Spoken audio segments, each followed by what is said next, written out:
मैं मुख्य आचार्य आर के सोनवानी आप सभी को जय मसीह की। जय मसीह। आज की ऑनलाइन रविवारी आराधना परमेश्वर पिता, परमेश्वर पुत्र और पवित्र आत्मा के नाम से प्रारंभ करते हैं। आमीन आमीन। आज की रविवारी आराधना हम प्रारंभ करते हैं। प्रारंभ करने से पहले एक छोटी प्रार्थना कर लेते हैं और प्रार्थना में अगुवाई कुमारी भारती साहू करेंगी। आप सभी को जय मसीह की। मेरा नाम कुमारी भारती साहू है और हम लोगों का आने का कारण मेरी मम्मी को बहुत ज़्यादा शैतानी शक्ति लगी थी। यहीं की प्रार्थना दुआ से ठीक हुई है। तब से हम पूरे परिवार बने हुए हैं। आइए हम प्रार्थना में जाते हैं। हाथ जोड़े, आंख बंद करें और ध्यान परमेश्वर की ओर लगाएं। हे आकाश और पृथ्वी के कर्ता पिता परमेश्वर, धन्यवाद देते हैं प्यारे प्रभु जी। और एक बार फिर से आपके चरणों के समीप हमारे प्रभु यीशु मसीह के नाम से आते हैं और आपको धन्यवाद देते हैं प्यारे प्रभु कि आपने पिता हमें पूरे सप्ताह भर संभाले रखा। इसलिए धन्यवाद देते हैं पिता और प्रार्थना विनती करते हैं प्रभु जी और धन्यवाद देते हैं पिता हम सब भाई बहन इस पवित्र दिन में एकत्रित होने पाए, इसके लिए धन्यवाद देते हैं और प्रार्थना विनती करते हैं पिता कि इस आराधना में आप ही अल्फा और ओमेगा होइएगा। प्रभु जी, यह हमारे गीतों का गाया जाना, वचनों का पढ़ा जाना आपको ग्रहण योग्य हो सके और भी मार्ग में जो भाई बहन यहाँ आ रहे हैं उनकी यहाँ तक आने में मदद सहायता कीजिएगा। धन्यवाद करते हैं पिता कि आपने हमारी प्रार्थना को सुना और धन्यवाद। आगे की आराधना को आपके पवित्र हाथों में सौंपते हुए इस विनती को प्रभु यीशु मसीह के नाम से मांगते हैं। आमीन। आइए परमेश्वर की महिमा में हम कुछ गीतों को गा लेंगे। पहला गीत गाएंगे हमन गाना गावो से 89 नंबर, यीशु पिता के चरणों में शीश नवाने आए हैं।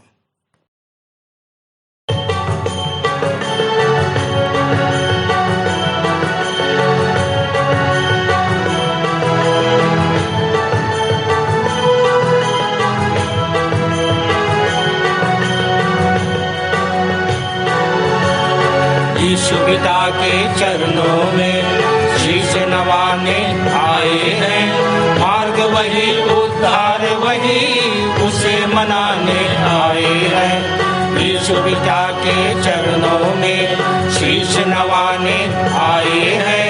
मार्ग वही, उद्धार वही, उसे मनाने आए हैं। यीशु पिता के चरणों में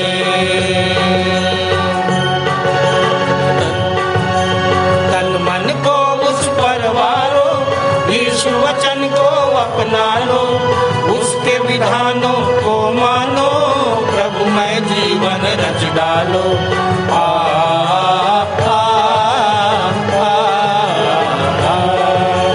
तन मन को उस पर वारो, यीशु वचन को अपना लो, उसके विधानों को मानो, प्रभु में जीवन रच डालो।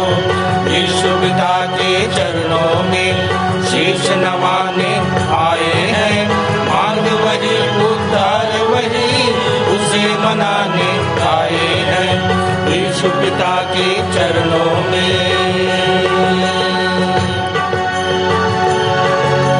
नादानों की राह वही, सत्य सुचिल संसार वही, जग जीवन संचार वही, जीने का आधार वही।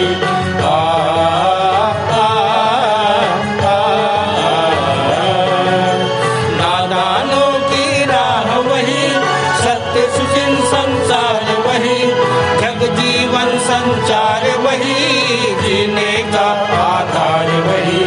यीशु पिता के चरणों में शीश नवाने आए हैं। मार्ग वही, उद्धार वही, इसे मनाने आए हैं। यीशु पिता के चरणों में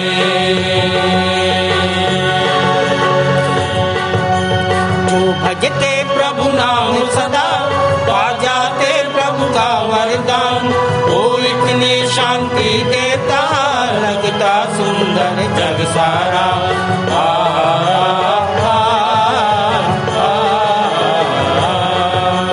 जो भजते प्रभु नाम सदा, पा जाते प्रभु का वरदान।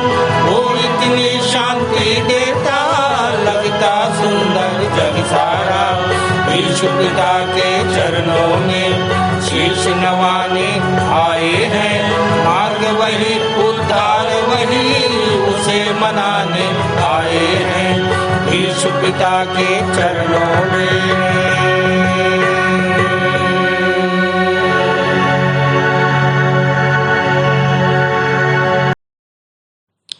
दूसरा गीत हम गा लेंगे हमन गाना गाबो से ही 11 नंबर। अचानक यीशु के आना हो ही, साथी रे पापी मौका है मन ला फिरा लाओ। अब हम प्रभु की महिमा में एक छत्तीसगढ़ी गीत गा लेबो हमन गाना गाबो से 11 नंबर, जेकर बोल है अचानक यीशु के आना हो ही, साथी रे पापी मौका है मन ला फिरा लो।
यहोवा का धन्यवाद करना भला है, हे परम प्रधान, तेरे नाम का भजन गाना, प्रातःकाल को तेरी करुणा और प्रति रात तेरी सच्चाई का प्रचार करना, 10 तार वाले बाजे और सारंगी पर और वीणा पर गंभीर स्वर से गाना भला है, क्योंकि हे यहोवा, तूने मुझको अपने काम से आनंदित किया है और मैं तेरे हाथों के कामों के कारण जय जयकार करूँगा।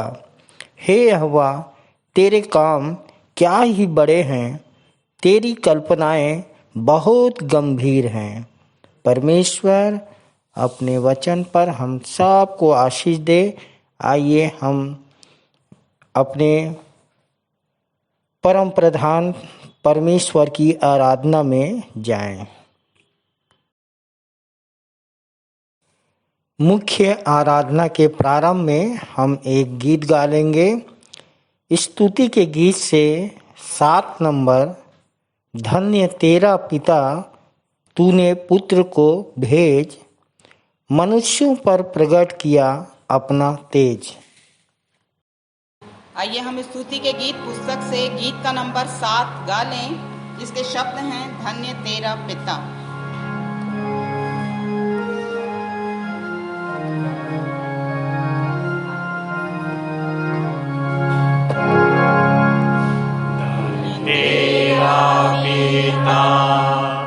तूने पुत्र को भेज, मनुष्यों पर प्रकट किया अपना तेज। हालेलुया, धन्य तेरा, हालेलुया, आमीन। हालेलुया, स्तुति गाएं फिर हमको जीना। तेरा मसीह, तूने किया उपकार और क्रूस पर प्राण दे मेरा किया उद्धार। हालेलुया, धन्य तेरा, हालेलुया, आमीन। हालेलुया, स्तुति गाएं फिर हमको जीना। धन्य आत्मा पवित्र, उजियारा चमका, अंधकार को मिटा के त्राणकर्ता निकला। हालेलुया, धन्य तेरा, हालेलुया, आमीन। हालेलुया, स्तुति गाएं फिर हमको जीना। प्रशंसा और जय परमेश्वर की हो, जो खोज कर मोल लेकर संभालता हमको। हालेलुया, धन्य तेरा, हालेलुया, आमीन। हालेलुया, स्तुति गाएं फिर हमको जीना।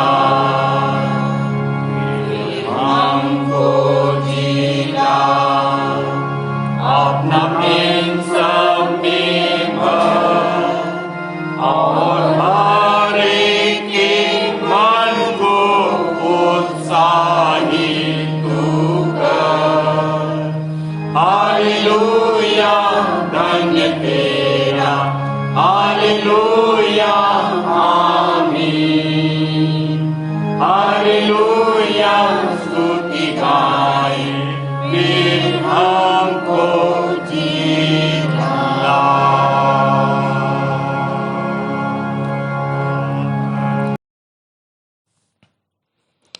आइए उत्तरवादी की रीति से हम पढ़ने के लिए निकाल लेंगे। 2 पतरस 3 अध्याय 1 से 13 पद तक और पढ़ने में अगुवाई कुमारी सपना भास्कर करेंगी और श्रीमती संध्या कुशवाहा के साथ हम सब उत्तर देंगे।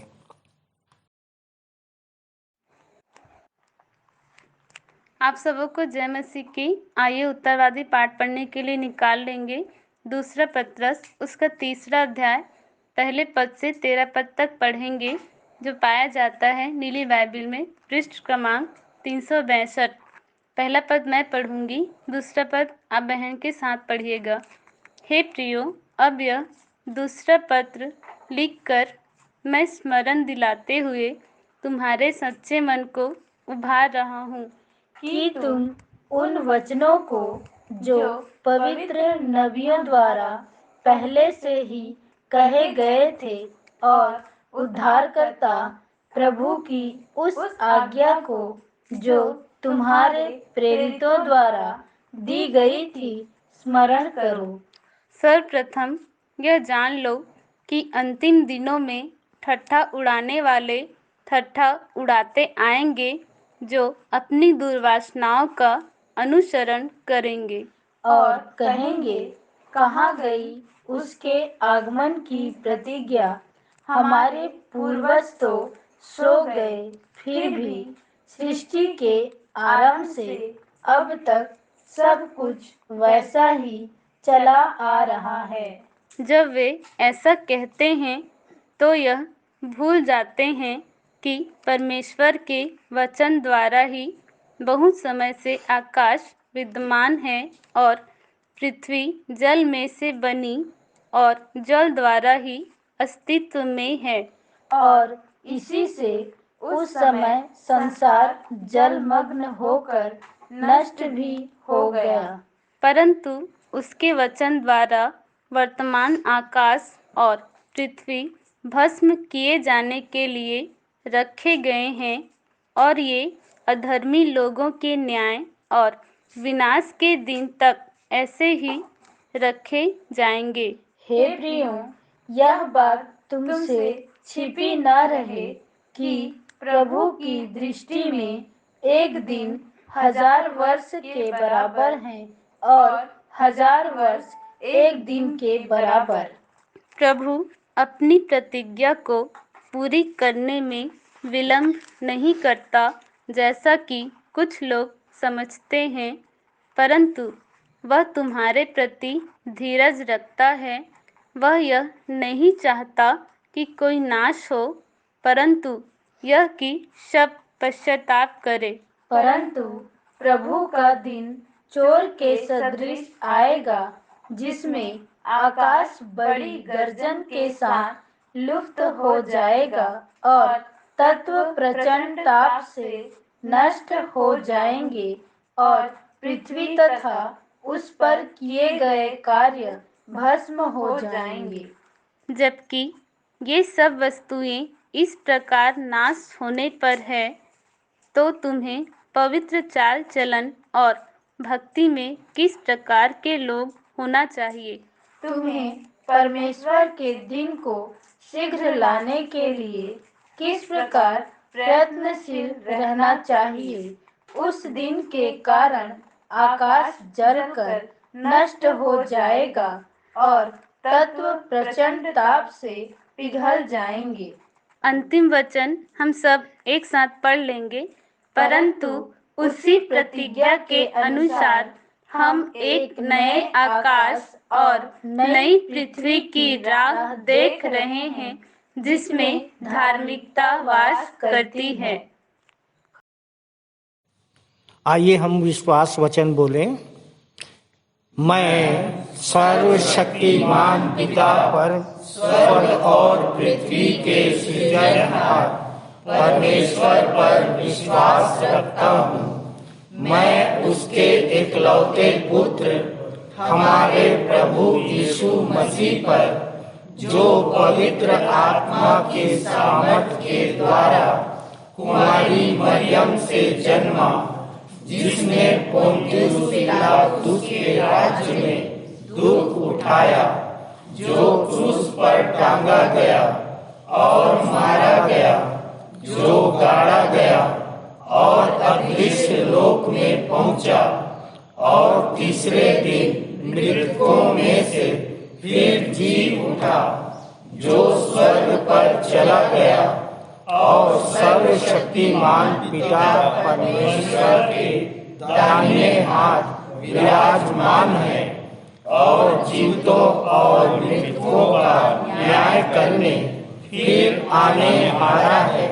विश्वास रखता हूँ मैं पवित्र आत्मा पर, पवित्र सार्वभौमिक कलीसिया पर, संतों की संगति पर, देह के पुनरुत्थान पर, पापों की क्षमा पर और अनंत जीवन पर विश्वास रखता हूँ।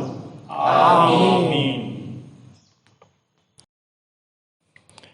आइए हम सब सामान्य सामाजिक एवं पारिवारिक चालीसाई प्रार्थना कर लेंगे और प्रार्थना में अगुवाई हमारे सहायक आचार्य भाई मूर्ति नारायण करोसिया करेंगे। आप सभी को जय मसीह की। मेरा नाम मूर्ति नारायण करोसिया है और मंदिर आते 9 वर्ष हो चुके हैं।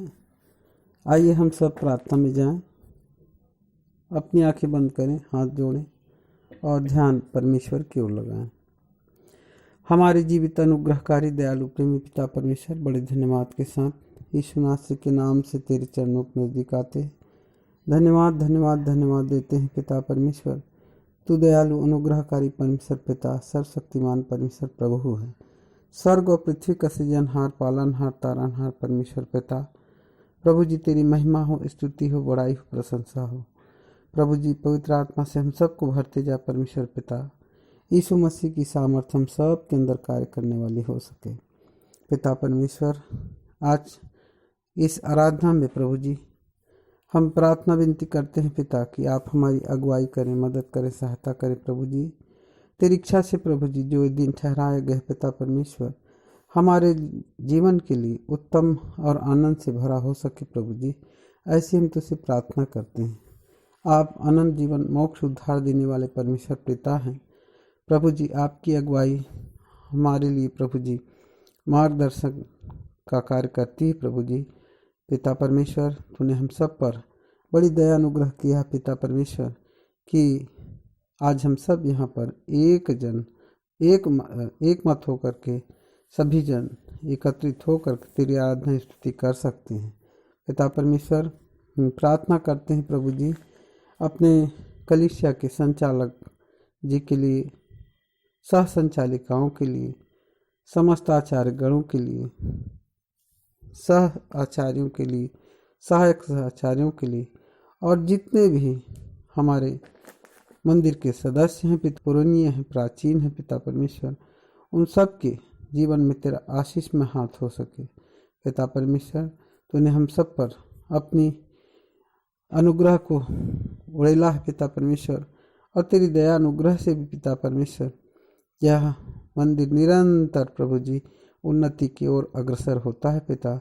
इसके लिए हम तेरा धन्यवाद करते हैं पिता परमेश्वर।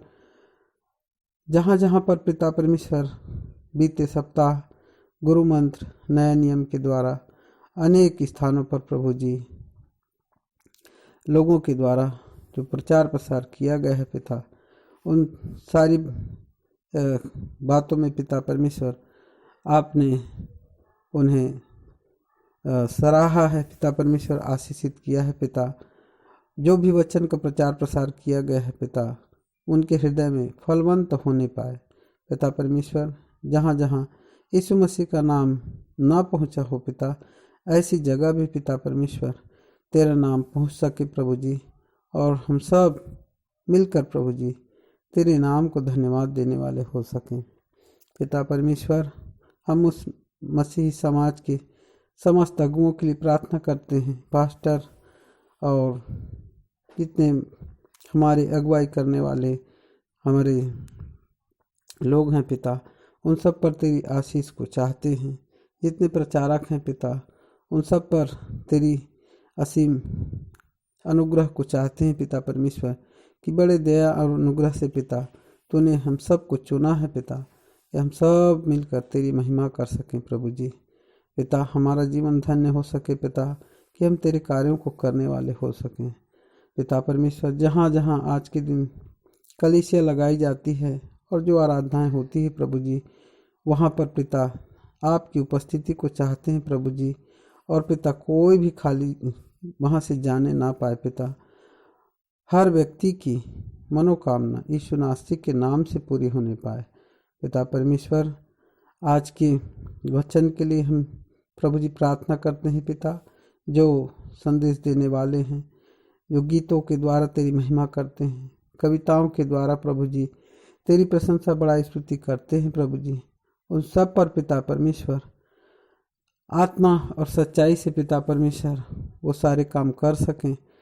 और पिता, आज का जो वचन बोलने वाले हैं पिता, उन सब पर प्रभु तेरी आत्मा कार्य कर सके पिता।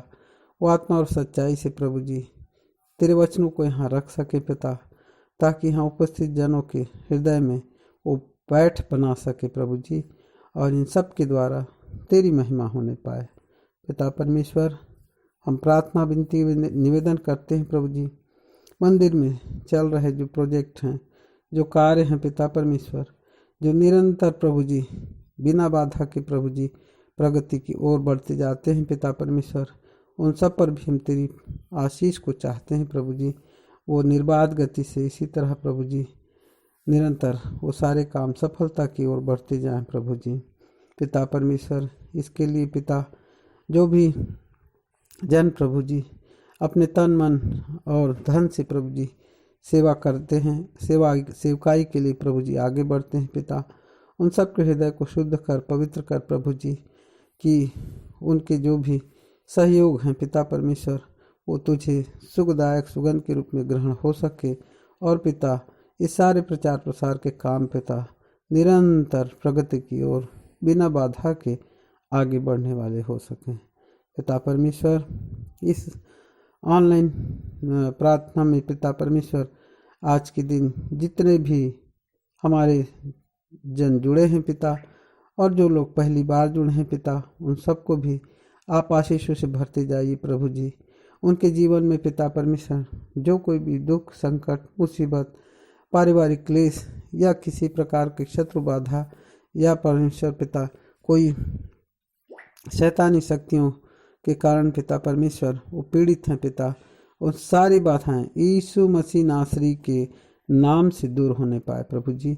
और प्रभु जी वे सब तेरे आशीषों को ग्रहण करने वाले हो सकें।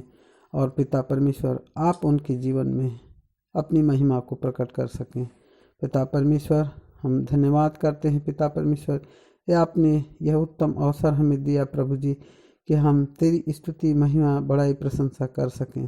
पिता परमेश्वर, हम अपने देश के लिए प्रार्थना करते हैं प्रभु जी, अपने देश के अमन और शांति के लिए प्रार्थना करते हैं प्रभु जी।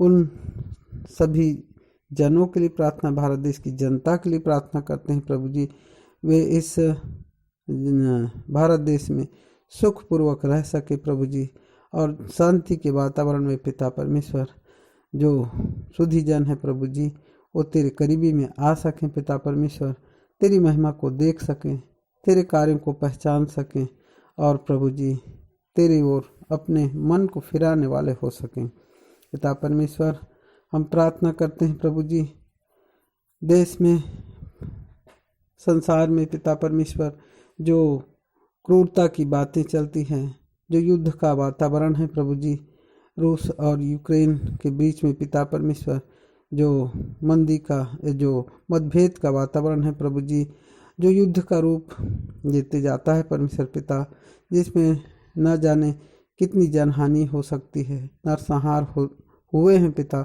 उन सब पर पिता परमेश्वर हम तेरी दृष्टि को चाहते हैं प्रभु जी।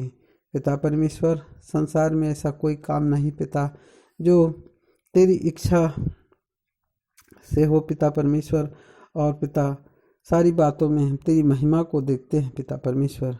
फिर भी पिता परमेश्वर, हम पूरे विश्व में वो शांति को चाहते हैं पिता परमेश्वर, कि यहाँ पर जितने भी जन निवास करें पिता, वो अमन और चैन के साथ अपने जीवन को बिताने वाले हो सकें पिता परमेश्वर। इस प्रकार प्रभु जी हम सब मिलकर एक मन एक चित होकर पिताजी आपसे प्रार्थना करते हैं पिता कि हमारी बातें पिता परमेश्वर, हमारी प्रार्थनाएं पिता बिना बाधा के तेरे चरणों में पहुंच सके प्रभु जी। और भी कोई प्रार्थना है पिता जिसे हम नहीं कह पाए पिता, उसे भी हम तेरे सर्व सामर्थ्य हाथों में सौंपते हैं पिता परमेश्वर। सारी बातों के लिए पुनः धन्यवाद करते हैं पिता, इस अवसर के लिए धन्यवाद करते हैं प्रभु जी, आपकी उपस्थिति के लिए धन्यवाद करते हैं। एक बार पुनः हमारे सभी श्रोता जनों को प्रभु जी तेरे सर्व सामर्थ्य हाथों में सौंपते हुए छोटी विनती प्रभु यीशु मसीह के धन्य प्यारे मीठे और मधुर नाम में एक मन एक चित होकर मांग लेते हैं, आमीन।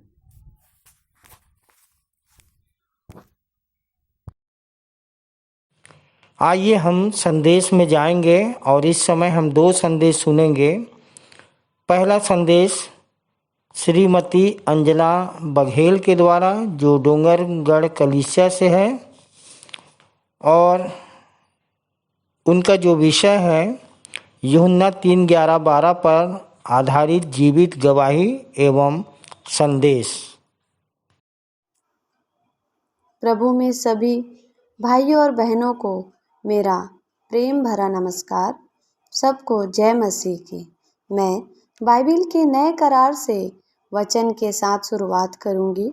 यूहन्ना 3:11 में लिखा है, मैं तुमसे सच सच कहता हूँ कि हम जो जानते हैं वह कहते हैं और जिसे हमने देखा है उसकी गवाही देते हैं। परमेश्वर के इस वचन से हमें बहुतायत की आशीष मिले। मेरा परिचय देना चाहूँगी। मेरा नाम अंजना बघेल है। मैं डोंगरगढ़ विश्वासी मंदिर से हूँ। पेशे से एक सिख स्कूल में टीचर हूँ, अतः सिख स्कूल में कार्यरत होते हुए भी प्रभु के वचन में और विश्वास में कट्टर पाई जाती हूँ। बहुत आनंदित हूँ कि आज के शुभ संदेश के लिए परमेश्वर ने मुझे चुना। परमेश्वर का धन्यवाद हो। मैं तो प्रभु के बंद खोलने के लायक भी नहीं हूँ, पर ये मुझे सेवा मिला, मैं इसे पूरा करती हूँ। मैं अंजना बघेल अपनी गवाही के साथ 2005 में भिलाई में काम करती थी। ट्रेन में एक दिन सफ़र करते हुए पारिवारिक क्लेश से परेशान रो रही थी। उसी समय प्रभु के दास श्री सर्वेश श्रीवास्तव जो आत्मिकता में मेरे भाई बने, परमेश्वर के बारे में बताए और उस दिन से मैं प्रभु में और भी मजबूती से बन गई। 2016 से लगातार मेरे साथ परेशानियां रही। पहले मेरे डैडी को अटैक आया, प्रभु ने चंगाई दी। 10 दिन के बाद मेरे पिता के अटैक के बाद मेरे पति को भी अटैक आया, प्रभु ने चंगाई दी। प्रभु का धन्यवाद हो। और ये बताते हुए बहुत हर्ष होता है कि हार्ट पेशेंट होते हुए भी वह आज अच्छे पाए जाते हैं। फिर मेरा छोटा बेटा आरुष प्रभु में सो गया। मैं आनंदित हूँ क्योंकि प्रभु ने दिया और प्रभु ने लिया। प्रभु का नाम धन्य है। जस्ट उसके बाद मेरे बड़े बेटे हर्षित का एक ऐसा एक्सीडेंट हुआ जो 11,000 केवी इलेक्ट्रिक तार से जल गया था। इस दुर्घटना में मेरे बेटे हर्षित का सीधा हाथ को कटवाना पड़ा क्योंकि उसके हाथ में जहर फैल रहा था। तभी प्रभु ने मेरे विश्वास को किसी भी तरीके से मरने नहीं दिया। मेरी ये सब परेशानी का हल मेरे परमेश्वर मेरे पिता के पास है। मेरी नैया को वही पार लगाएंगे।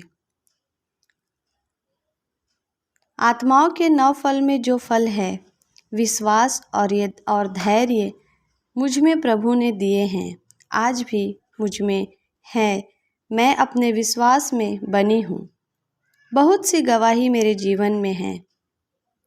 मैं आज बोलने जा रही हूँ जीवन के वचन से पवित्र आत्मा के 9 फल।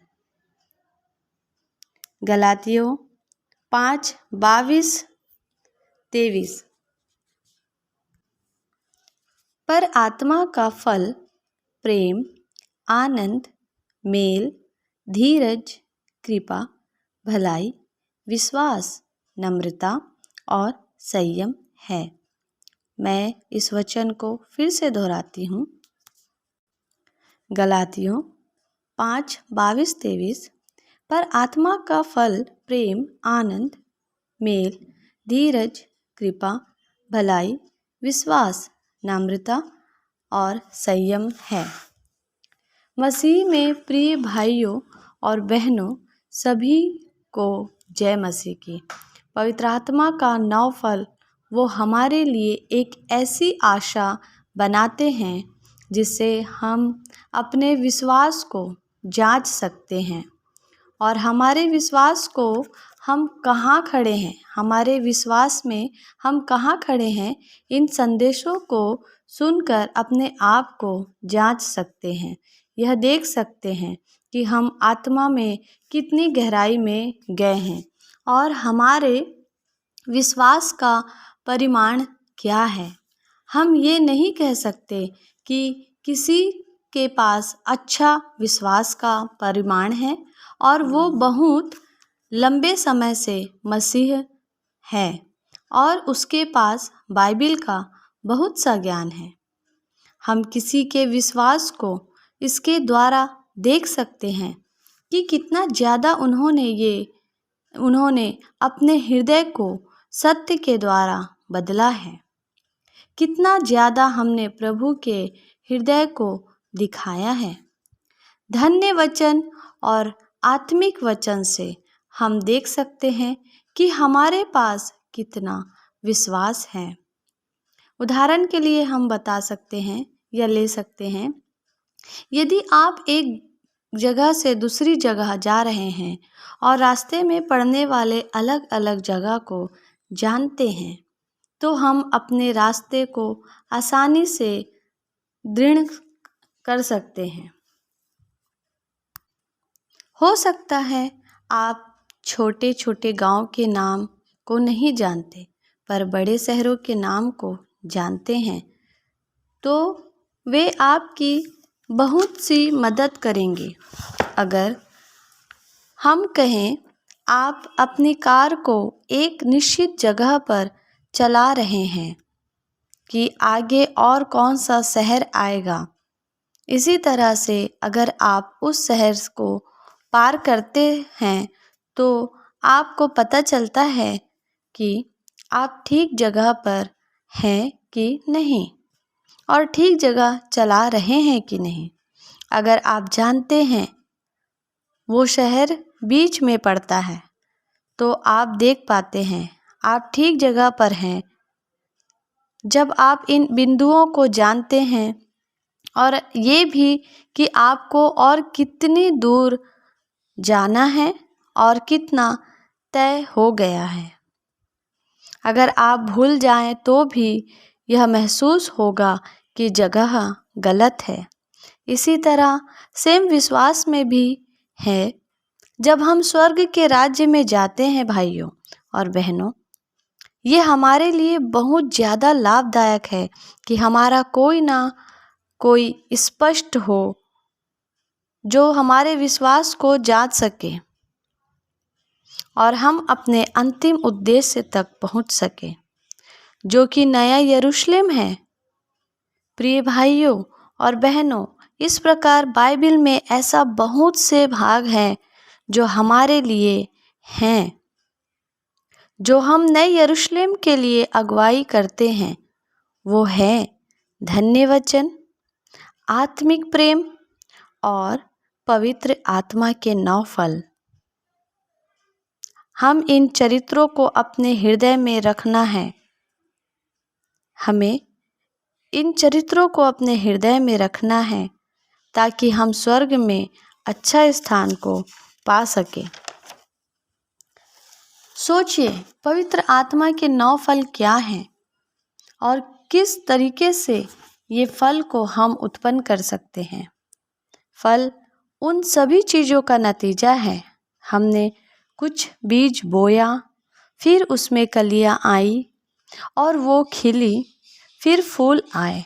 इसी तरीके से पवित्र आत्मा के 9 फल हैं। पवित्र आत्मा हमारे हृदय में आता है और जब जीवन का बीज वो बटता है, परमेश्वर उनको पवित्र आत्मा का दान देता है। जब कोई प्रभु को ग्रहण करता है, मरी आत्मा प्रभु में पुनः जीवित हो जाती है। आत्मा हमारे जीवन को मसीह जीवन में जीने की श्रोता बन जाती है और हम प्रेम को चरितार्थ हम तब कर सकते हैं, जैसे कि गुरु मंत्र में पाया जाता है कि प्रेम किसी खोजी, भ्रमित, आवश्यकमंद इंसान को प्रभु यीशु मसीह के ज्ञान और आचरण से, अर्थात सच्चे परमेश्वर हमारे यीशु मसीह उनके ज्ञान और आचरण से अवगत कराना ही सिद्ध प्रेम है। जैसे हम प्रभु को जानकर बचे हैं, वैसे हम लोगों को बचाने का प्रयास करते हैं। खुद बचना काफ़ी ना होगा भाई और बहनों, औरों को भी बचाना होगा। नया यरूशलेम हम तब प्राप्त कर सकते हैं जब हम नई नई आत्मा कमाएंगे। और मैं बता दूं कि जब जब हम नई आत्मा कमाते हैं, तब तब स्वर्गदूत भी आनंद मनाते हैं। हमारे नाम से पार्टी की जाती है, खुशियाँ मनाई जाती हैं। मैंने प्रभु को ग्रहण किया। जी हाँ, मैं अंजना बघेल, मैंने प्रभु को ग्रहण किया और अब मेरा विश्वास दृढ़ है कि मेरा जीना मसीह में है। प्रिय भाई और बहनों, खुद के विश्वास को जांचें। हम विश्वास में कहाँ पाए जाते हैं और सदा परमेश्वर हमारे यीशु मसीह की महिमा करे। परमेश्वर इन वचनों से सबको आशीष दे। सबको जय मसीह की। बहन अंजना बघेल को सुंदर जीवित गवाही एवं संदेश के लिए प्रभु उन्हें और उनके पूरे परिवार को बहुतायत की आशीष दे।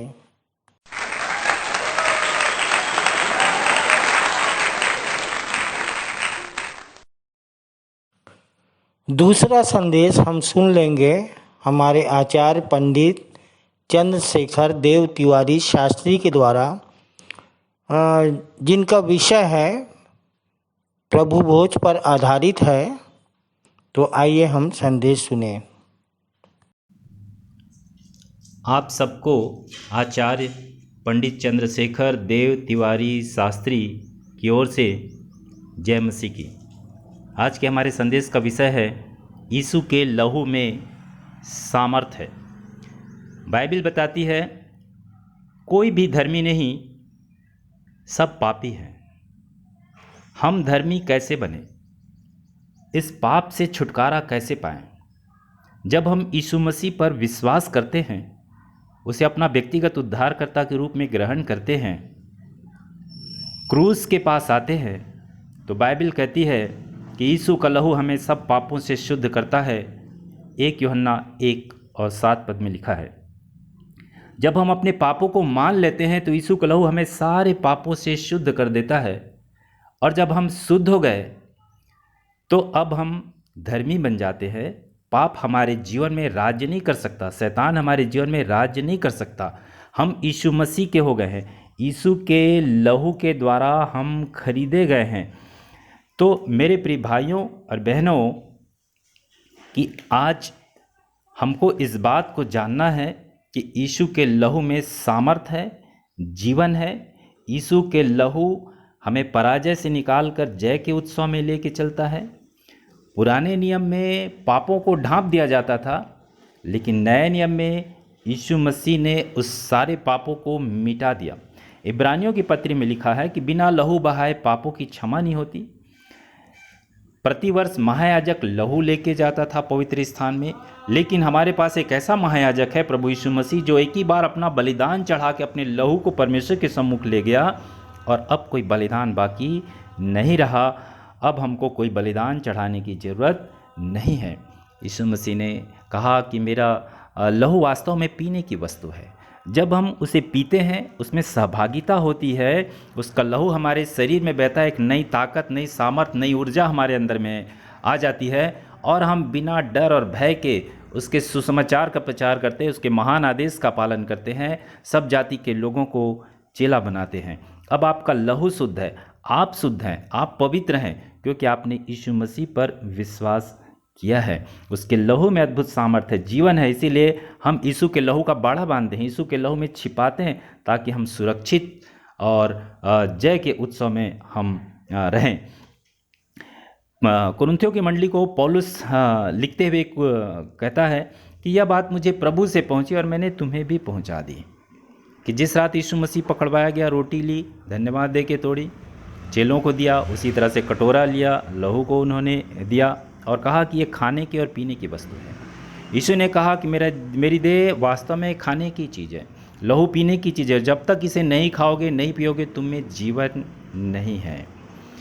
हमको यीशु मसीह के लहू को, उसके बलिदान को स्मरण अगर करना है तो इस प्रभु भोज में हम शामिल होते हैं और इस बात को हम स्मरण करते हैं कि यीशु मसीह ने आज से 2000 साल पहले हमारे लिए क्रूस पर बलिदान हो गया, प्राण दे दिया, और हम उसकी मृत्यु का प्रचार करते हैं कि उसकी मृत्यु हमारे लिए था ताकि हमको नया जीवन मिले। अतः मेरे प्रिय भाई और बहनों, अपने आप को जांचना है कि हमारे जीवन में कोई पाप तो राज्य नहीं कर रहा है। अगर है तो यीशु के लहू से शुद्ध हो जाना है और प्रभु यीशु मसीह के देह को पहचानना है और उस बलिदान को अपने लिए, अपने परिवार के लिए स्वीकार करना है। जिस सिपाही ने यीशु मसीह के पांजर में भाला मारा और लहू और पानी निकला, उसका एक छींटा उसके आँख में पड़ा उस सिपाही के, और उस सिपाही के आँख में बीमारी थी और वो बीमारी तुरंत दूर हो गई। यह बात यहूदियों के इतिहास में पाया जाता है। यीशु मसीह ने अपना लहू बहा दिया, बलिदान दे दिया, और हम आज देखते हैं कि हमारे इस विश्वासी मंदिर के लिए हमारे संचालक जी ने अपने खून और पसीना बहा दिया और उसने इस कलीसिया को सींचा है, इस कलीसिया को खड़ा किया है। तो हम इस बात को भी हम समझें, उसके समर्पण को, त्याग और बलिदान को हम समझें और इस कलीसिया में एकता बनाए रखें और हम यीशु मसीह के लहू का प्रचार करें और बताएं लोगों को कि यीशु मसीह के लहू में जीवन है, पापों की क्षमा है, हम एक शुद्ध और पवित्र जीवन जी के अनंत जीवन और स्वर्ग के हम अधिकारी हो सकते हैं। इस संदेश के द्वारा परमेश्वर आप सबको आशीष दे। आप सबको जय मसीह की। प्रभु भोज पर सुंदर संदेश के लिए हमारे पंडित चंद्रशेखर देव तिवारी शास्त्री को बहुत बहुत धन्यवाद। उन पर, उनके पूरे परिवार पर प्रभु अपनी आशीष बनाए रखे। तालियां।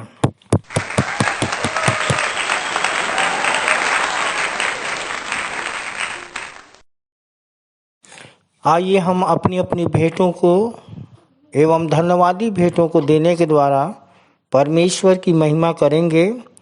और इस समय हम एक गीत गा लेंगे। 89 नंबर, होगी आशीषों की बारिश।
Holy,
आइए हम भेंट की प्रार्थना कर लेंगे बहन रेखा महंत की अगुवाई में। जय मसीह की। मैं जूना बिलासपुर से बोला तो रेखा महंत। आओ सब हाथ जोड़न और प्रार्थना करन। धन्यवाद धन्यवाद धन्यवाद पिता, अभी तक के संग साथ हत्ते खलिए। धन्यवाद धन्यवाद पिता, सुंदर अवसर के लिए। धन्यवाद धन्यवाद पिता, ते हफ्ता भर संभाल के रखे सो खलिए। धन्यवाद पिता, आज तो पवित्र विश्राम दिन में हम प्रवेश करें ते खलिए। विनती निवेदन है पिता, जो भी खुदा मन बाप विनती प्रार्थना है पिता, हम अधिक मत मथुन प्रभु परंतु निबलता में तोड़ सामत लसित कर पिता। विनती निवेदन पिता, तय बोले प्रभु तुम अपने आप को जीवित पवित्र करके पिता को भावता बलिदान चढ़ाओ, एक तुम्हारी आत्मिक सेवा है पिता। हमन अपना आप ला जीवित और पवित्र करते लो भावता बलिदान चढ़ातन ते अपन आत्मिक सेवकाई हमल खर्च कर ले पिता। और जो भी भेज चढ़ाएं खुदा मन बाप अपन अनुग्रह आशीष हमारे डाल प्रभु, और जो भी हमारे घर में रख छोड़े हैं वो मत आशीष डाल पिता।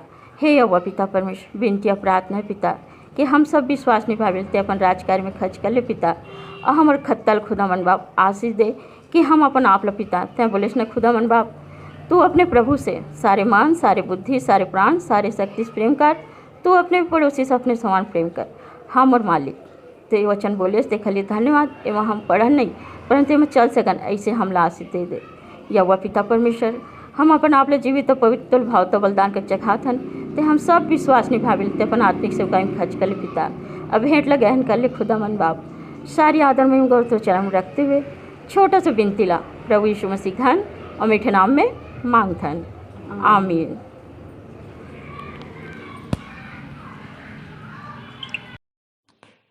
मैं मुख्य आचार्य R.K. सोनवानी आप लोगों को सूचना से अवगत करा दूं। हमारी ऑफलाइन रविवारी आराधना आज दिनांक 6/2/2022 से प्रारंभ हो गई है और ऑनलाइन आराधना भी हमारी चलती रहेगी।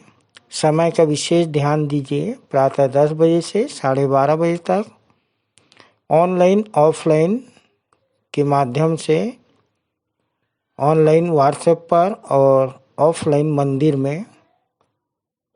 जिनको जिनको आराधना में जिम्मेदारी दी जाती है उनको ऑनलाइन और ऑफलाइन दोनों में बोलना है और ऑनलाइन के लिए शुक्रवार शाम तक अपना ऑडियो बनाकर अवश्य ही मुझको भेज देवें।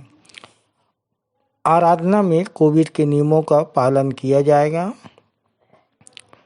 विश्वासी मंदिर 2022 का कैलेंडर आप यहाँ मंदिर से प्राप्त कर सकते हैं। हमन गाना गाबो पुस्तक में छपने में और थोड़ा विलम्ब है। आप लोग प्ले स्टोर से हमन गाना गाबो ऐप डाउनलोड कर लेवें ताकि आराधना में गीतों को गाने, कविता, प्रकाशन, दर्शन समझने में असुविधा ना हो। धन्यवाद। विशेष सूचना, छत्तीसगढ़ मसीही मेला मटकुदीप 8 मार्च से 13 मार्च तक, जिसमें कार्यक्रम हैं। पहला रिट्रीट 8 मार्च संध्या से 9 मार्च दोपहर तक। दूसरा है वाद विवाद प्रतियोगिता जो 10 मार्च को होना है, जिसका विषय है वर्तमान में मसीही वचन की शिक्षा में नहीं बढ़ रहे हैं। तीसरा काव्य पठन प्रतियोगिता जो 11 मार्च को होना है, विषय मुख्य पद पर आधारित। चौथा कार्यक्रम गीत संगीत प्रतियोगिता 12 मार्च, एकल एवं समूह। उक्त लिखित प्रतियोगिता में भाग लेने वाले अपनी अपनी तैयारी अवश्य कर ले हुए, विशेषकर क्वायर गीत संगीत के लिए। किसी के पास यदि गीत है तो प्रैक्टिस में लेकर अवश्य आवे। 15 दिन प्रैक्टिस संध्या 6 बजे विश्वासी मंदिर में। हमारे पास समय बहुत कम है, इसलिए आप अवश्य ही संध्या 6 बजे विश्वासी मंदिर में आवे ताकि क्वायर प्रैक्टिस कर सके। धन्यवाद। 6/3/2022 की रविवारी आराधना के लिए आप लोग को सूचित कर दूं। ऑफलाइन संचालन हमारी सहायक आचार्य श्रीमती प्रेमलता के द्वारा होगा, प्रेमलता पटनायक के द्वारा। आरंभ की प्रार्थना भाई मनोज जांगड़े जो मोतीनपुर से हैं उनके द्वारा। उत्तरवादी पाठ इफिसियो 4 अध्याय उसका 1 से 24 पद तक, जिसको पढ़ने में अगुवाई करेंगी कुमारी चांदनी साहू और उत्तर देंगी धारनी साहू। सामान्य सामाजिक एवं पारिवारिक कलीसियाई प्रार्थना में अगुवाई करेंगे सहायक सहआचार्य भाई ऋषि वर्मा। काव्य पठन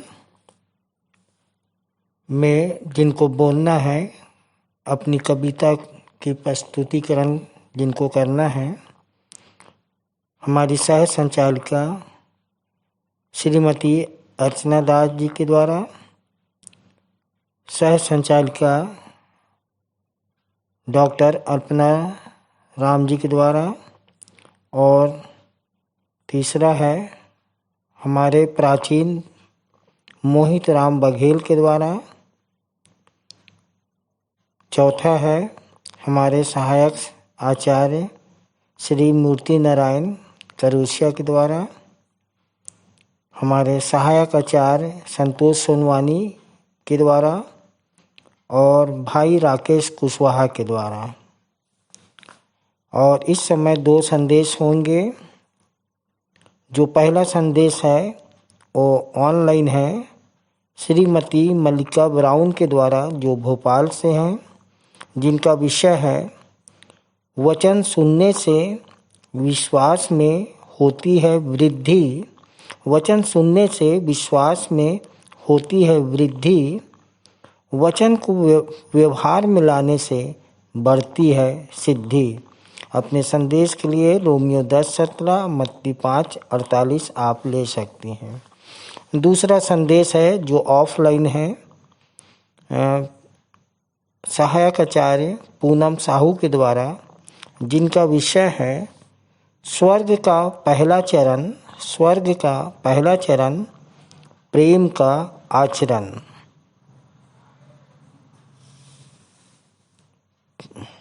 प्रभु भोज संचालन के लिए हमारे आचार्य SD यादव जी करेंगे।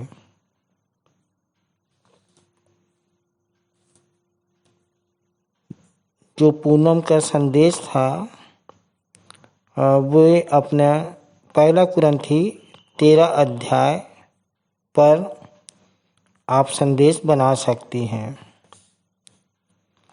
भेंट की प्रार्थना श्रीमती पुष्पा सूर्यवंशी के द्वारा जो परसदा कॉलोनी से हैं। मुख्य संदेश हम अपने संचालक जी के द्वारा सुन लेते हैं। अंतिम प्रार्थना में अगुवाई करेंगे सहायक सहआचार्य भाई सूरज सोनवानी, और हम अपनी सह संचालिका डॉक्टर अल्पना राम जी की आशीष से सभा का समापन करेंगे। धन्यवाद। आइए और अंत में सुन लेते हैं अपने मंदिर के संचालक जी द्वारा पिछले सप्ताह के संदेशों की समीक्षा, मंदिर की वर्तमान स्थिति एवं भविष्य की योजनाएं तथा आज के उत्तरवादी पाठ पर संक्षिप्त टिप्पणी। सबको जय मसीह की।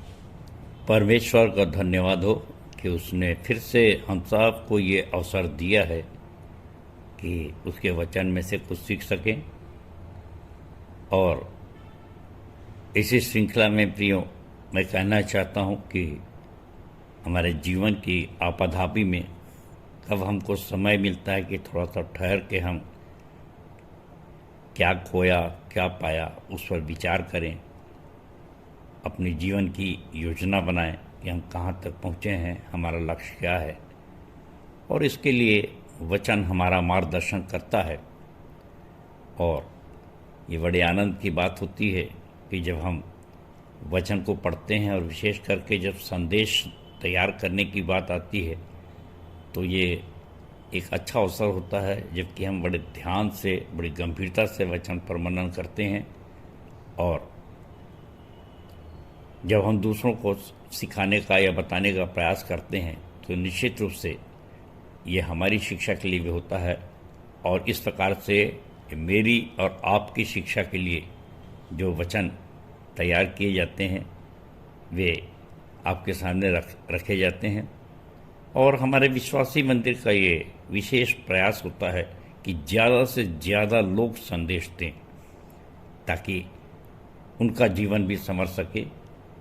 और इसी श्रृंखला में हम पिछले सप्ताह की कुछ बातों को याद करेंगे। हमारे सामने सहायक आचार्य श्रीमती प्रेम लता पटनायक ने ये संदेश रखा था। छोटा सा संदेश था, 5 मिनट 13 सेकंड का, और उनका विषय था उम्र कितनी ही ढलती रहे, मशालें हमेशा जलती रहें।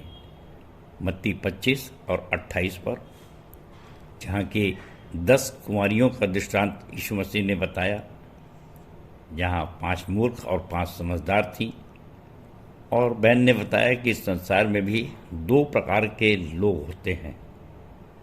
और हमारी जो उम्र है, जीवन जो है, वो पहला जो शब्द है उम्र कितनी ढलती रहे, हमारी जो उम्र है वो घास के समान होती है। आयुब 14:2। और 1000 वर्ष एक दिन के बराबर होते हैं, भजन 90:4। आदम 930 वर्ष जिया। और पतरस ने दूसरा पतरस 3:8 में बताया कि प्रभु के लिए 1000 वर्ष एक दिन के बराबर। ये सब बातें बहन ने बताई। और इससे जो शिक्षा हमको मिलती है, हम वचन रूपी तेल से भरे रहें कि हमारी मशालें दूल्हा आने तक जलती रहें।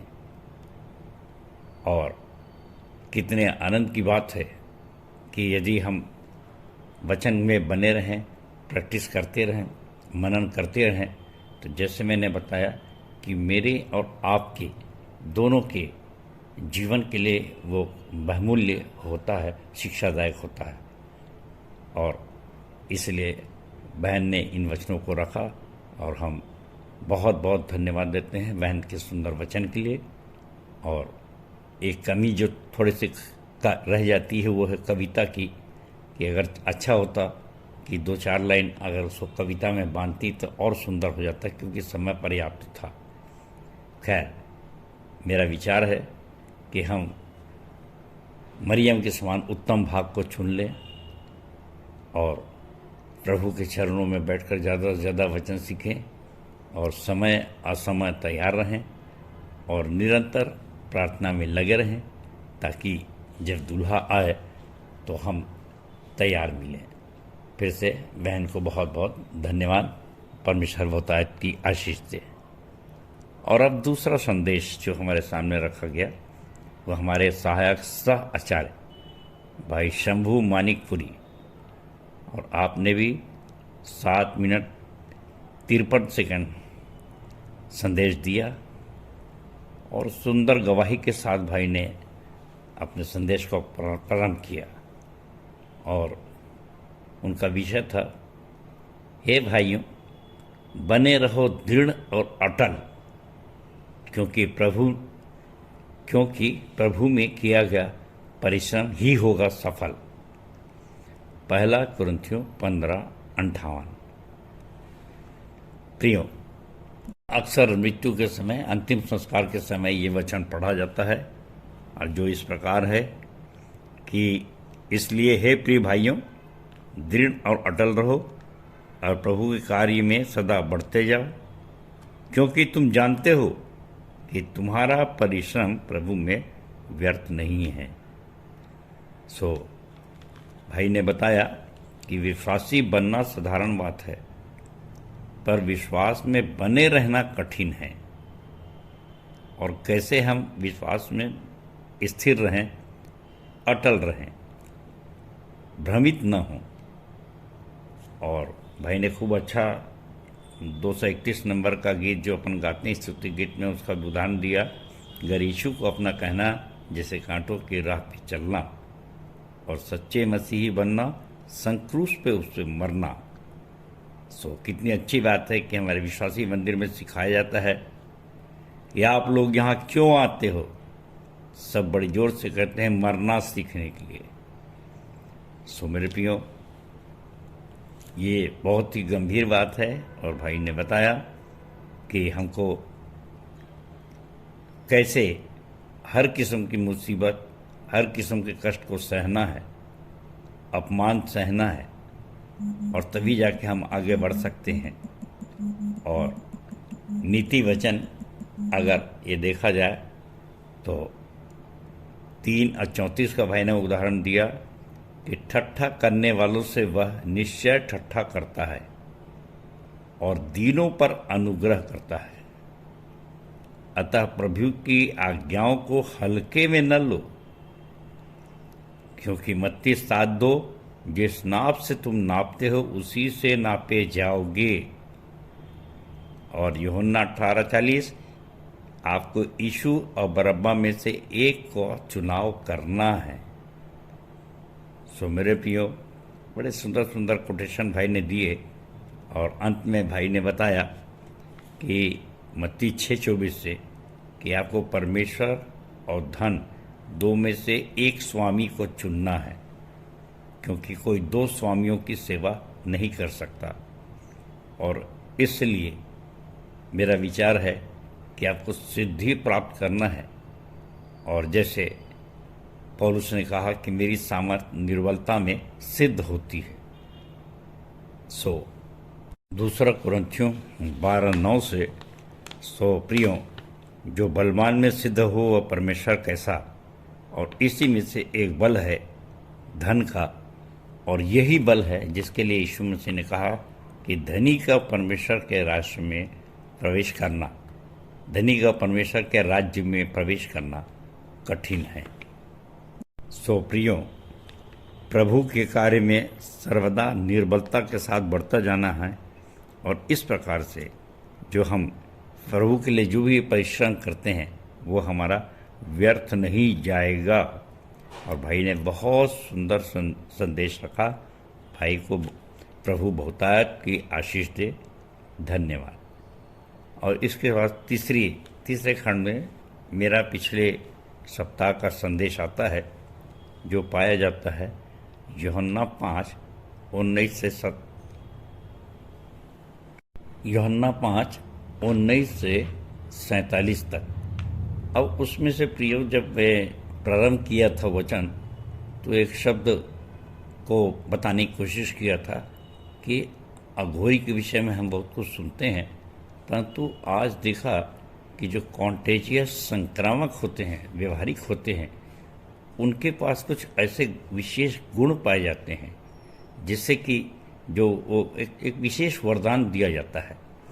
और ये ज्ञान के विषय में पौलुस ने बहुत सी बात जगह इशारा किया कि सिद्ध लोगों में परमेश्वर का गुप्त ज्ञान हम भेद के रीति पे बताते हैं। तो इसको इतनी जल्दी समझना या जानना आसान नहीं होता है। और इसलिए इस पाठ में यहाँ पर पिता और पुत्र के रिश्ते के बारे में बड़े विस्तार से बताया गया कि आप पुत्र हैं तो क्या क्या आपके पास पावर होंगे, और वही कार्य आपको करके दिखाना भी है, क्योंकि यीशु मसीह को भी अपनी गवाही इसी यूहन्ना 5:36 में, ये मेरे काम ही मेरी गवाही है, ऐसा कहना पड़ा यीशु मसीह को। और यूहन्ना 10:26 भी हमने देखा कि यदि यीशु ने कहा कि यदि मुझ पर विश्वास नहीं करते तो कम से कम मेरे कामों को तो देखो। और आज यही गवाही हमारे पास, हमारे विश्वासी मंदिर के लोगों के पास भी है। और इन कामों के साथ ही साथ मैं हमेशा आत्मिक उन्माद में डूबा रहता हूँ। और जब भी संदेश देता हूँ या कहीं भी हम वचन को प्रचार करते हैं तो हमारे प्रिय अजीज बहुत हंसते रहते हैं, और कई बार जो उन बातों को नहीं समझते, शास्त्री फरीसी होते हैं या हमारे विरोधी होते हैं, आलोचक होते हैं, वे कहते हैं कि हम ठट्ठे में उड़ा रहे हैं परमेश्वर को, परंतु ऐसा नहीं है। जैसा कि लिखाया है रोमियो 12 और 11, मैं आपके सामने पढ़ दूंगा उसे। यहाँ इस प्रकार से लिखाया है, प्रयत्न करने में आलसी न हो, आत्मिक उन्माद में भरे रहो, प्रभु की सेवा करते रहो। सो मेरे प्रियो, पड़ोसी से जब हम प्रेम करते हैं सवेरे से शाम तक और वो कार्य करते हैं, तो हम क्यों नहीं आत्मिक उन्माद में डूबे रहें। और यही प्रश्न मैंने कहा कि ये जो अघोरी होते हैं कब्रिस्तान में रहते हैं और उसके बावजूद कुछ खाने पीने का कुछ ठिकाना नहीं, फिर भी बड़े खुश होते हैं, आनंदित क्यों होते हैं। तो हमको तो उनसे ज़्यादा डबल आनंदित होना चाहिए। और इसलिए हमारे जो स्वास्थ्य का कारण होता है वो नीति वचन 10:22 के अनुसार कि मन का आनंद सबसे बड़ी औषधि है। सो मेरे प्रियो, आनंदित मन को कौन सा रोग पकड़ सकता है, बशर्ते हम आनंदित हों। और आनंदित कब होंगे, जब हम पुत्र के लिए कन्फर्म हो जाएंगे, पक्का होगा कि हम परमेश्वर के पुत्र हैं। और यहाँ पर पुत्र के लिए बहुत अच्छे अच्छे संदर्भ दिए गए हैं। यूहन्ना 1:12 देखा जाए तो जितनों ने उसे ग्रहण किया उसने उन्हें पुत्र होने का अधिकार दिया, अर्थात उन्हें जो उस पर विश्वास रखते हैं। तो फिर वही विश्वास का लंबा चैप्टर आ जाता है। पर आप समझिए कि दावा तो सब करते हैं, पर विश्वास के 4 चरण हैं। आप कितने % वाले विश्वासी हैं, ये आप विश्वास के चैप्टर में देख सकते हैं। इसके बाद दूसरा लूका 6:35 है कि मैं चाहूँगा कि इसको आपके सामने पढ़ दूँ। परंतु अपने शत्रुओं से प्रेम रखो और भलाई करो और उधार देकर पाने की आशा मत रखो, और तुम्हारे लिए प्रतिफल बड़ा होगा और तुम परम प्रधान के संतान ठहरोगे, क्योंकि वह स्वयं अकृतज्ञों और दुष्टों पर कृपा करता है। मेरे प्रियो, इसको हम किस प्रकार से पूरा कर सकते हैं? अगर करते हैं तो निश्चित रूप से आत्मिक उन्माद में डूबे ही रहेंगे। और ऐसे भी अपन हमेशा प्रभु की प्रार्थना करते हैं, हे हमारे पिता। जब हम पिता बोल रहे हैं तो हम क्या होंगे, फैसला कर लीजिए। और यदि मत्ती 5:9 देखेंगे तो धन्य हैं जो मेल करवाने वाले हैं, क्योंकि वो परमेश्वर के पुत्र कहलाएंगे। तो अगर ये आप काम कर रहे हैं, सो जिसका बाप ब्रह्मांड का मालिक होगा उसको कहाँ किस बात की शिकायत है, वो तो सिर्फ आनंदित ही रहेगा। परंतु 42वें पद में यूहन्ना ने लिख दिया कि मैं 40 से पढ़ रहा हूँ, 5 यूहन्ना 5:40 से, और वहाँ इस प्रकार से लिखा है, और तुम मेरे पास आना नहीं चाहते कि जीवन पाओ। मैं मनुष्यों से बड़ाई ग्रहण नहीं करता, परंतु मैं तुम्हें जानता हूँ कि तुम में परमेश्वर का प्रेम नहीं है। सो प्रियो, जांचने की जरूरत है कि आपके पास जीवित परमेश्वर का प्रेम है या संसार जिस पर प्रेम की परिभाषा देता है। क्योंकि प्रेम तो वो भी करते हैं, वे भी संदेश देते हैं कि प्रेम करना चाहिए, एक दूसरे से प्रेम करना चाहिए इत्यादि। और एक सुंदर सी कविता तो कही जाती है कि पोथी पढ़ जग में पंडित भया ना कोई, 2.5 अक्षर प्रेम का पढ़े सो पंडित हो। सो हमको अपने अनुसार इस प्रेम की परिभाषा देना आवश्यक था, और इसीलिए मैंने इसकी परिभाषा भी आपके सामने रखी है। और ये परिभाषा जो है प्रेम की, वो हमारे सामने एक खोज है हमारे विश्वासी मंदिर की, जो बिल्कुल लिख दी गई है और सामने टांग दी गई है। और आज तक 20-25 साल हो गए किसी ने मुझको लिखकर इसके विपरीत विचारधारा या अपनी विचारधारा, जैसे मैंने पहले कहा था कि किसी के पास विचारधारा होती तो अवश्य वो लिखित में देता।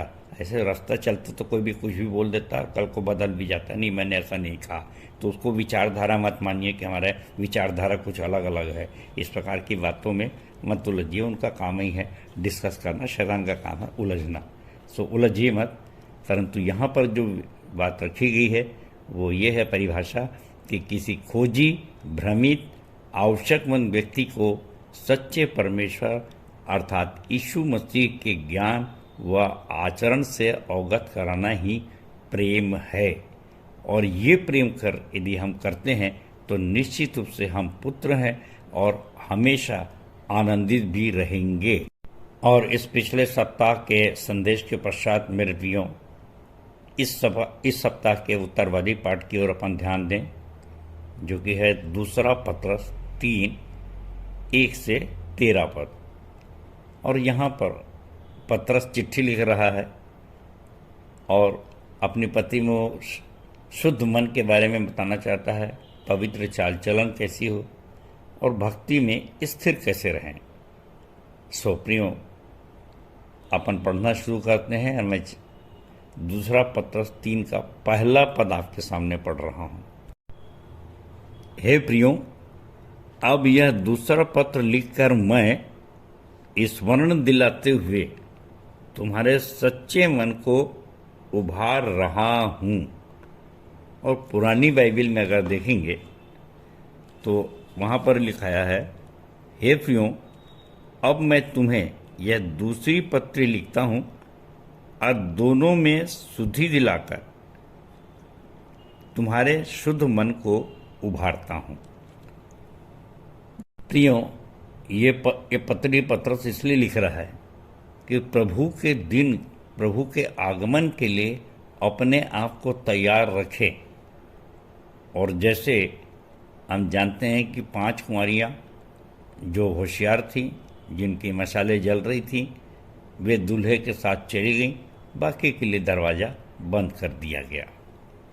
सो प्रियो, ये शुद्ध मन को उभारना, शुद्ध मन कैसे हम सुनिश्चित करें अपने आप में कि हम शुद्ध हैं। क्योंकि जैसे कि मैं हमेशा कहता हूँ कि वचन को जैसा आप ग्रहण करना चाह रहे हैं, बहुत से प्रकार के संदेश दिए जाते हैं और शुद्ध होने के लिए बहुत ढेर सारी बातें बताई जाती हैं। और पौलुस ने तो भरमार इन बातों के बारे में लिखा है कि शुद्ध व्यक्ति के लिए सब कुछ शुद्ध है, अशुद्ध और अविश्वासी के लिए कुछ भी शुद्ध नहीं, क्योंकि उनका बुद्धि और विवेक दोनों अशुद्ध हैं। ये तीतुस 1:15 है और बहुत ढेर सारे वचन हैं।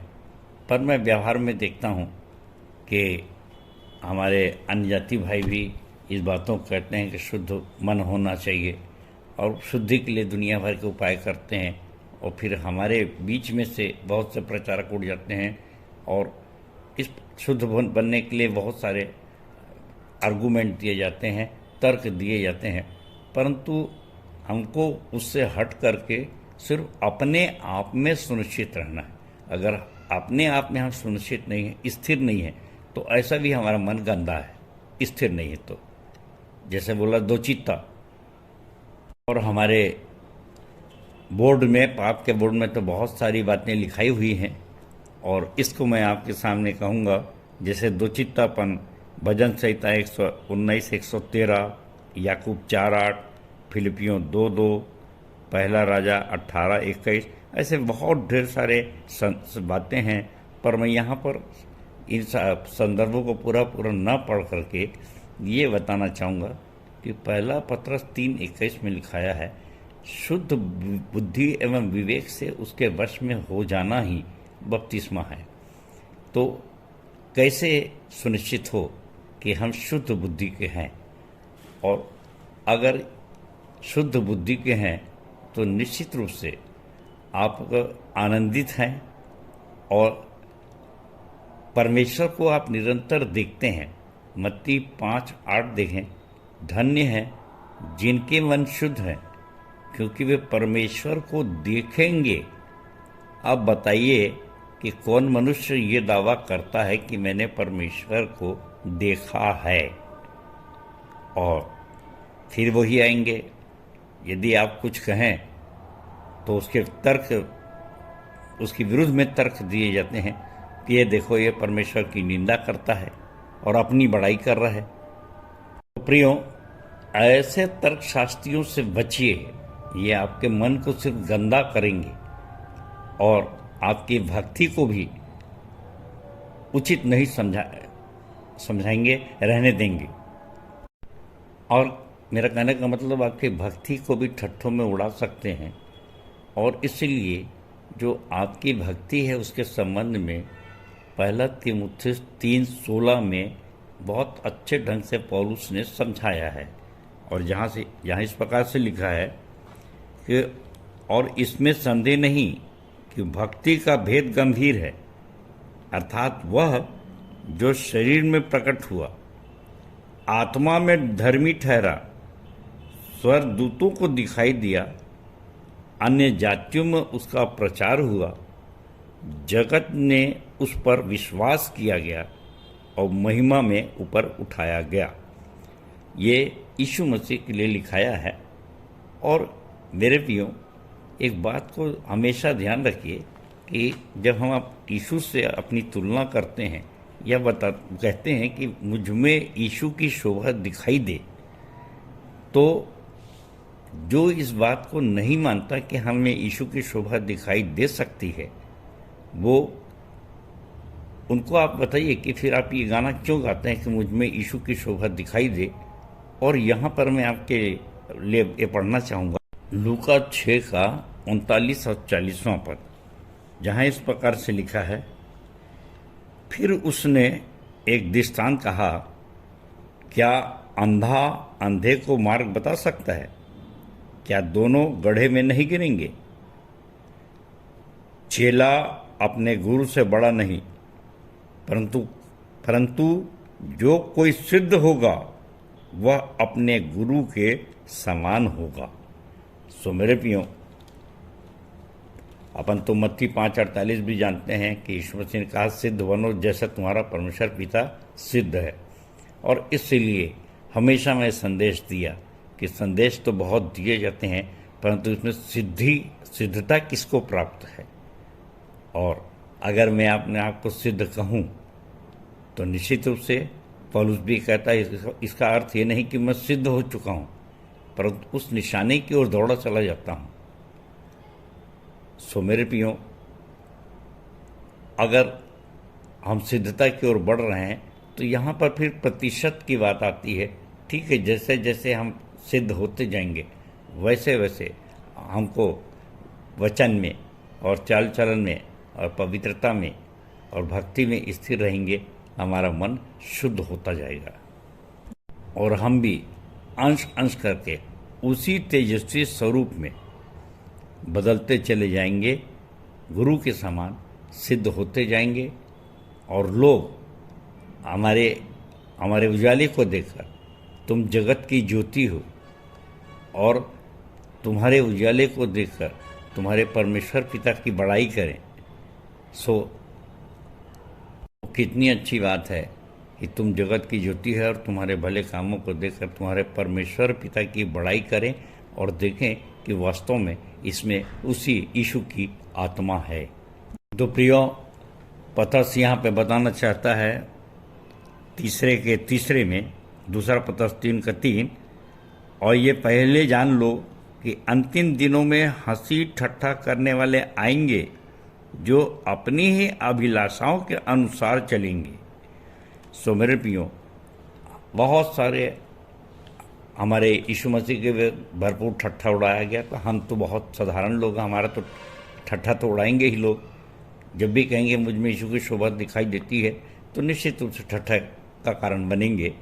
और इसी को अभी बहुत सुंदर ढंग से इस भाई ने बताया था, हमारे भाई शंभू मानिकपुरी ने, और उसने बहुत अच्छा से कोटेशन पढ़ा नीति वचन 3:34, जहाँ पर लिखा है, ठट्ठा करने वालों से वह निश्चय ठट्ठा करता है, पर दीनों पर अनुग्रह करता है। सो मेरे प्रियो, चिंता मत करिए और मन के दीन बनिए ताकि आप शिरोमणि बन सकें। याकूब 4:10। तो प्रियो, ठट्ठा करने वालों के परिणाम तो बता रहा है पतरस 6वें पद में। इन्हीं के द्वारा उस युग का जगत जल में डूबकर नाश हो गया। हमारे बाप दादाओं के समय से लोग ठट्ठा उड़ाते आए हैं और जो भी ऐसा करता था वो जल प्रलय में डूब कर मर गया। हमको सावधान रहना है। 8वें पद में कहता है, हे प्रियो, यह एक बात तुमसे छिपी न रहे कि प्रभु के यहाँ एक दिन 1000 वर्ष के बराबर और 1000 वर्ष एक दिन के बराबर है। प्रभु अपनी प्रतिज्ञा के विषय में देर नहीं करता, जैसा देर कितने लोग समझते हैं, पर तुम्हारे विषय में धीरज धरता है और नहीं चाहता कि कोई नाश हो, वरन यह कि सबको मन फिराव का अवसर मिले।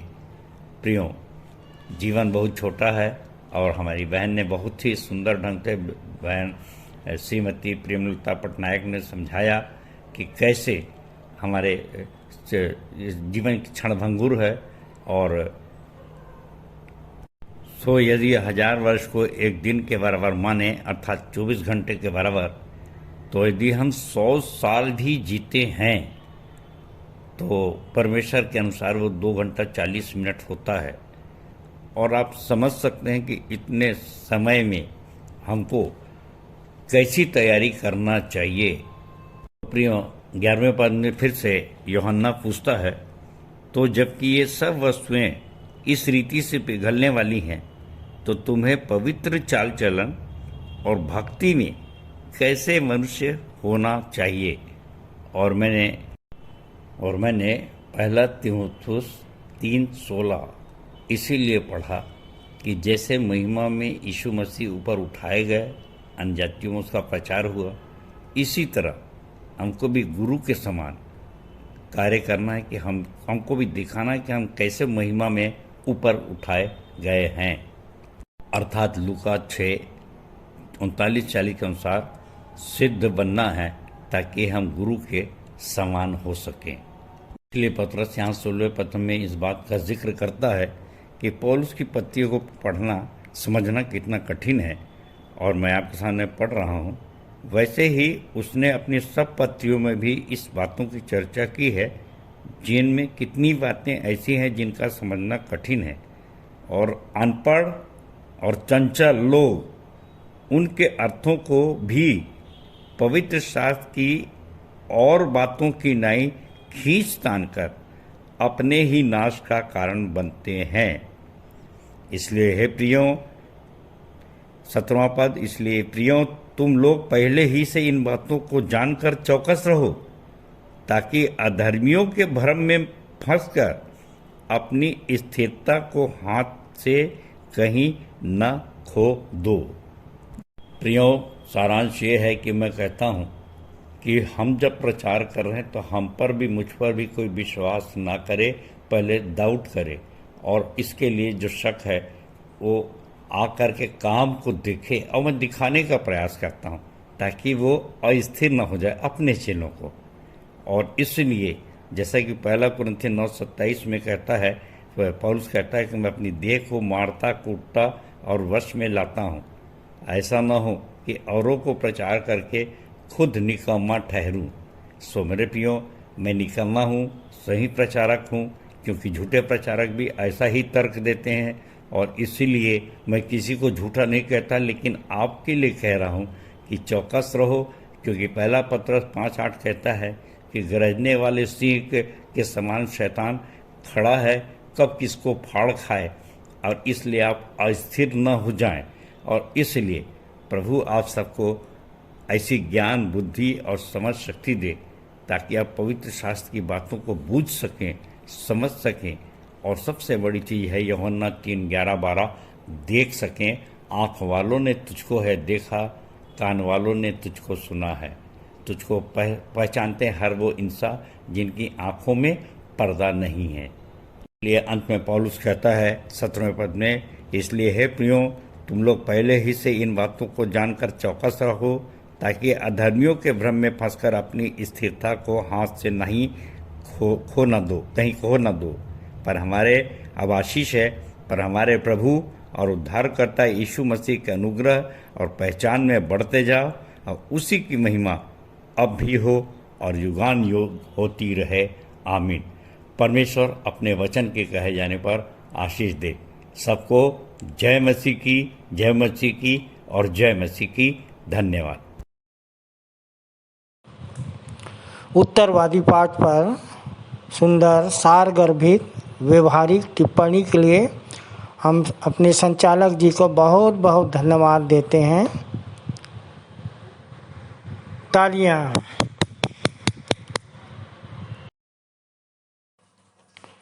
हम अपनी आराधना के अंत में हैं।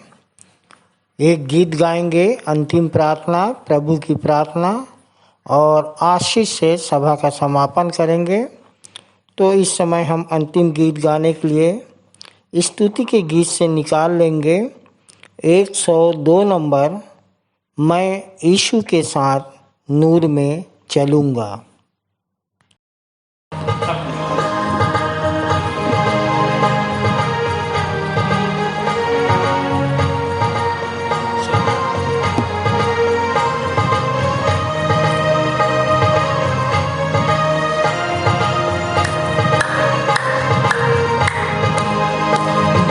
यीशु के साथ नूर में चलूंगा, दिन रात उसके पीछे मैं चलूंगा, पीछे चलूंगा, बता पाऊंगा, यीशु मेरा मुंगी मसरूर।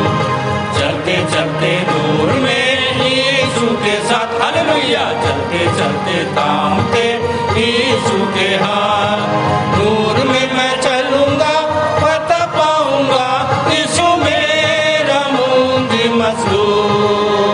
मैं यीशु के साथ नूर में चलूंगा, कर अंधेरी राह में न डरूंगा, पैर उठाऊंगा, दिल से गाऊंगा, यीशु मेरा मुंजी मजदूर।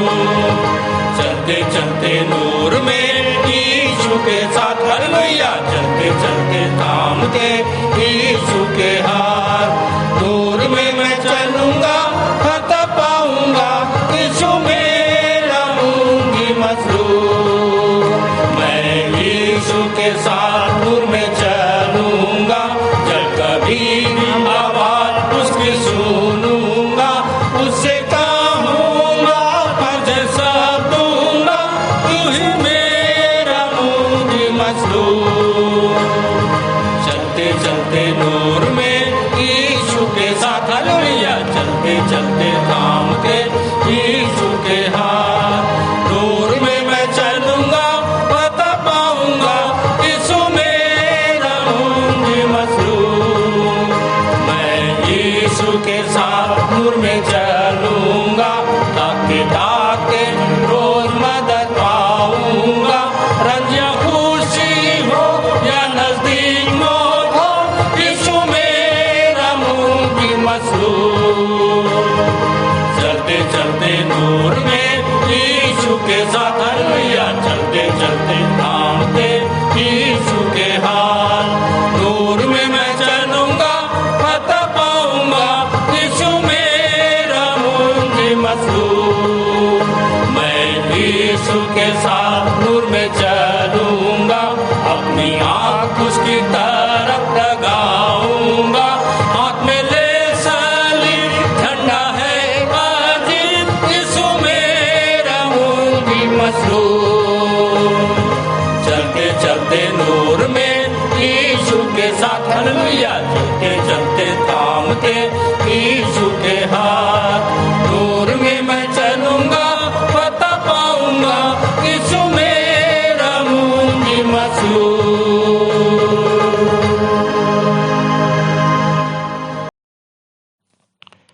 अंतिम प्रार्थना हम कर लेंगे हमारे सहायक सह आचार्य भाई मुरली साहू के द्वारा। सबको जय मसीह की। मेरा नाम मुरली साहू है और मंदिर आते हुए लगभग 6 वर्ष हो गए। आइए प्रार्थना में जाएं, आँख बंद करें, सिर झुकाएं और ध्यान परमेश्वर की ओर लगाएं। धन्यवाद धन्यवाद धन्यवाद आकाश और पृथ्वी को बनाने वाले पिता परमेश्वर, बड़े ही विश्वास के साथ आपके चरणों के समीप में आते हैं प्रभु, और धन्यवाद देते हैं पिता परमेश्वर आज के विश्राम के दिन के लिए। प्रभु जी, हम आपके चरणों में उपस्थित होकर पिता परमेश्वर आपकी आराधना और आपकी स्तुति कर पाए। प्रभु जी, हम धन्यवाद देते हैं पिता परमेश्वर, आप हर एक परिस्थिति में, हर एक विपत्ति में धन्यवाद देने योग्य पिता परमेश्वर है, क्योंकि प्रभु जी आप हमारे संग और साथ रहते हैं। पिता परमेश्वर, हर एक पड़ाव में पिता परमेश्वर आप हमारा सहायता करते हैं। प्रभु जी, पिता परमेश्वर, हम धन्यवाद देते हैं पिता परमेश्वर, और प्रार्थना करते हैं प्रभु जी, जिस प्रकार से प्रभु जी आपके वचन में हमने पढ़ा कि अंतिम दिनों में ठट्ठा करने वाले और अपने ही अभिलाषाओं के अनुसार चलने वाले बहुत सारे उठ खड़े होंगे पिता परमेश्वर, और बहुत से लोगों को भ्रमित करेंगे प्रभु जी। लेकिन परमेश्वर का वचन कहता है कि प्रभु अपने प्रतिज्ञा के विषय में कभी देर नहीं करता, परंतु परमेश्वर का वचन कहता है अपने लोगों को बचाने के लिए, विश्व को बचाने के लिए परमेश्वर धीरज धरता है, क्योंकि परमेश्वर चाहता है कि कोई भी मनुष्य नाश ना हो, परंतु अनंत जीवन पा सके। प्रभु जी, आपके प्रेम के लिए धन्यवाद देते हैं पिता परमेश्वर, आपने हमारे लिए लहू बहाया, मारे गए, गाड़े गए, जी उठे और आज भी जीवित है पिता परमेश्वर। और प्रभु जी, हम इसलिए भी आनंदित होते हैं कि आपके आगमन पिता परमेश्वर द्वितीय आगमन आने को है प्रभु जी, इसलिए पिता परमेश्वर हम आनंदित होते हैं, क्योंकि हमारा नाम उस स्वर्ग में पिता परमेश्वर स्वर्ग में लिखा हुआ है प्रभु जी। उसके लिए हम धन्यवाद करते हैं, प्रार्थना करते हैं प्रभु जी, जो वचन हमने सीखा सुना है पिता परमेश्वर, हर एक वचन हमारे हृदय में अधिकाई से बसने पाए पिता परमेश्वर। हम केवल वचन को सुनने वाले नहीं प्रभु जी, परंतु इसमें चलने वाले हो सके पिता परमेश्वर।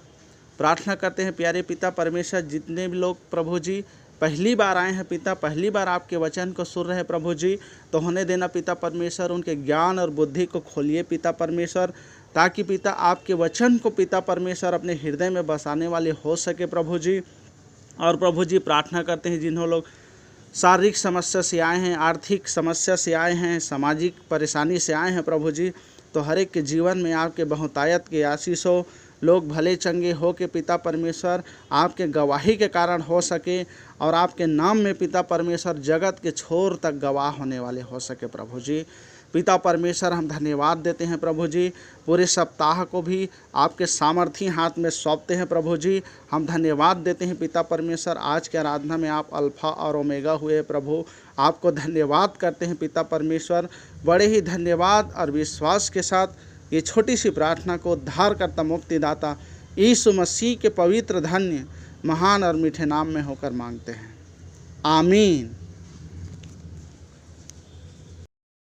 हे हमारे पिता, तू जो स्वर्ग में है, तेरा नाम पवित्र माना जाए, तेरा राज्य आए, तेरी इच्छा जैसे स्वर्ग में पूरी होती है, वैसे ही इस पृथ्वी पर भी पूरी हो। हमारे दिन भर की रोटी आज हमें दे, और जैसे हमने अपने अपराधियों को क्षमा किया है, वैसे ही तू भी हमारे अपराधों को क्षमा कर, और हमें परीक्षा में ना डाल, परंतु बुराई से बचा, क्योंकि राज्य, पराक्रम और महिमा सदा तेरे ही हैं, आमीन।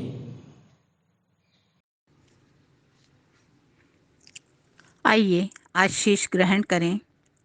जेकर सामर्थ हर हमन मा बुता करत हवे, औ जौन जम्मे कुछ ला पूरा करे सकत है, जौन हमार प्रार्थना औ समझ ले कहूँ ज़्यादा बुता करे सकत हवे। परमेश्वर के महिमा कलीसिया माँ और यीशु मसीह में पीढ़ी दर पीढ़ी तक जुग जुग ले होवत रहे। आमीन।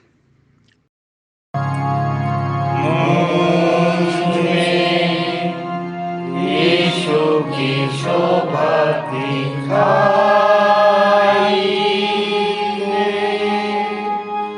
उसका अद्भुत प्यारा संगीत माता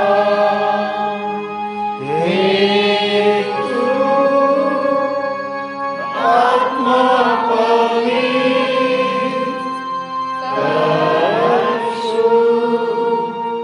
मेरा शरीर मुझ में यीशु की शोभा दिखाई दे।